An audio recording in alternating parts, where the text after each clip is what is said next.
everyone, it's me, Nita Rose, and this is my review video of Hazbin Hotel. Please, if you like, you can subscribe to this channel and hit the notification button. Now, no further ado, let's get started.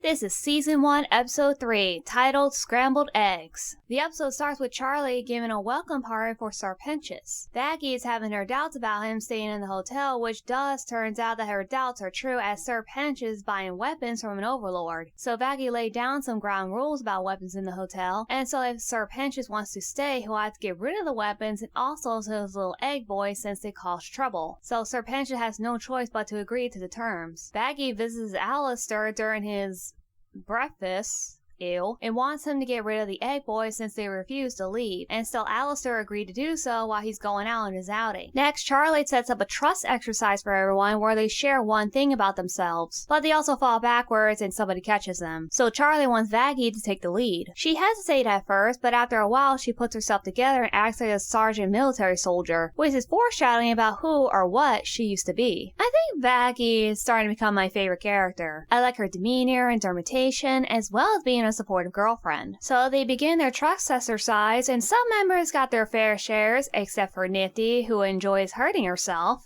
Yay, pain! Pain. No wonder she's everybody's favorite. Anyways, Charlie's having doubts about her plan, and Angel Dust has an idea. Meanwhile, Alistair's walking along in town with the egg boys following him when he ran into an overlord named Zexiel, who everyone seemed to fear by the sight of him. Hell, I'd be afraid with this voice.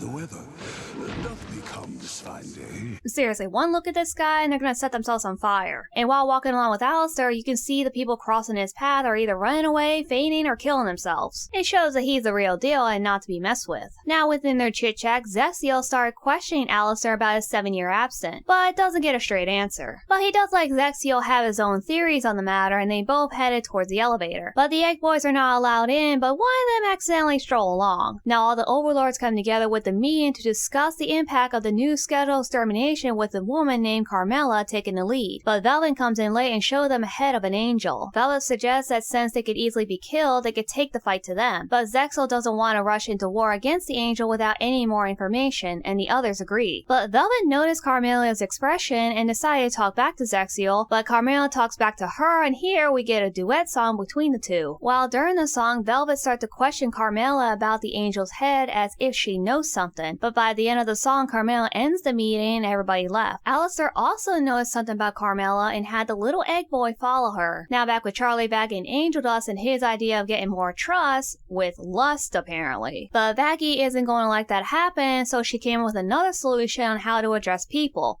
With the violence of war. Okay, this indicated that this woman used to fight in a battle. So she threw both Serpentious and Angel Dove off the cliff and was about to throw Nifty, but Charlie stopped her. The two got into a small argument until Vaggie realized that she might have taken it too far and believed that she failed Charlie. Meanwhile, we see Carmelia drinking away as something was troubling her. It turns out that she was the one that killed the angel, but doesn't want others to know. And then we get another song with Carmelia and Vaggie. Another foreshadowing that these two might interact with each other in future episodes. Later, Alistair learned from the egg boy that Carmelia killed the angel but doesn't want to tell anyone and have the egg boy keep it a secret. Back at the hotel, Charlie and Vaggie talk things out and realize they both need to work together. Vaggie's method seemed to somehow work as everybody's getting along. Alistair comes back and Vaggie realizes that the egg boys are still with him and decide to give him back to Serpentious as she can now trust him again as long as they aren't involved with weapons. The episode ends with Serpentious and his eggs having a good night after the eggs spill the beans about the dead angel, but the snake dismisses it. So what are my final thoughts on this episode? Well, at the time of watching the scenes with the Overlord Zexiel and hearing his deep voice, I wanted to look up who did the voice, and that person is James Monroe Iglehart, who also voiced Asmodeus from Hell of a Boss. If you put the two together, you can never tell they're voiced by the same guy. That takes talent, and Iglehart really pulled it off along with the other voice actors in the show. Another thing I want to say is that I'm not really into this song between Carmela and Velvet, as it sounds mediocre to me. To be honest, I'm not really liking any of the songs so far, besides the one between Vaggie and Carmela, as it has a deeper meaning between their emotions. I did like the discovery of who killed the angel, but it will reveal very quickly. When there's like some kind of mystery involved, it always takes a good amount of time and evidence to discover what happened, who did it, and why. But in this case, it needs to be a mystery to the demons of hell since they have a chance to fight back and defend themselves from the exorcist. So why can't Carmela share this information with the public?